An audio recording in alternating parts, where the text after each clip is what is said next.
Madam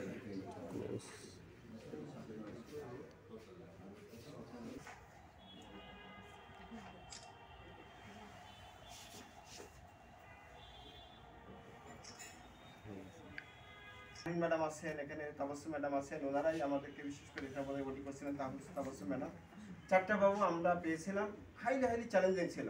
1 KG plus wait চারটা বাবুরই 1100। তো আপা আমাকে প্রথম দিনই বলছিলেন, ওটি ঈদের দিন হলো, আমরা তো সব ওটিগুলো অ্যাটেন্ড করি, আমাদের প্রত্যেকটা বাবু আমরা অ্যাটেন্ড করি।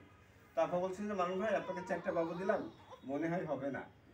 তাই বললাম আপা চেষ্টা সব কিছুই করবো। তো খুব বেশি কিছু লাগেনি, চারটা জিনিস লাগছে স্যার। তার একটা হলো ক্যাঙ্গারু মাদার কেয়ার, যেটা করার জন্য আমরা খুব চেষ্টা করছি। আপাতত ওই জন্য বলছি, সার্ভিসকে বলছি, যেটা লাগবে আমাদের এমএস কেন, যে মায়ের সাথে বেবি থাকবে। এখন ওই সিস্টেমটা নাই, ডাব্লিউএসও বলছে যে মায়ের সাথে বেবিকে রাখতে হবে। সো ওইটা আমাদের এনিহাও আমরা বলবো স্যার আপনারা যাওয়ার আগে এই একটা জিনিস রেখে যাবেন ইউনিভার্সিটিতে, যে এখানে আমাদের দিনবন্ধ হয়ে আছেন, যে এমএস খানের একটা 4টা বেরো যদি হয়, এটা ডাব্লিউএসও বলছে বহু দেশে চালু হয়ে গেছে আর কি।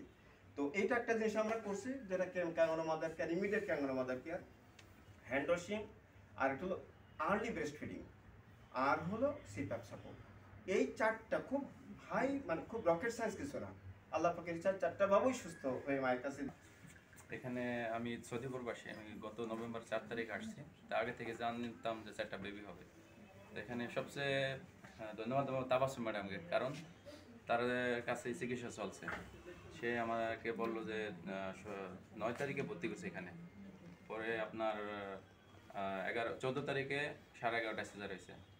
তো আমি বাচ্চা যখন নিয়ে যাইতেছিলাম বাসায়, মান্নান স্যার আমার বলছিল যে এখানে আসার সময় আপনার কিরকম লাগছিল আর এখন কিরকম।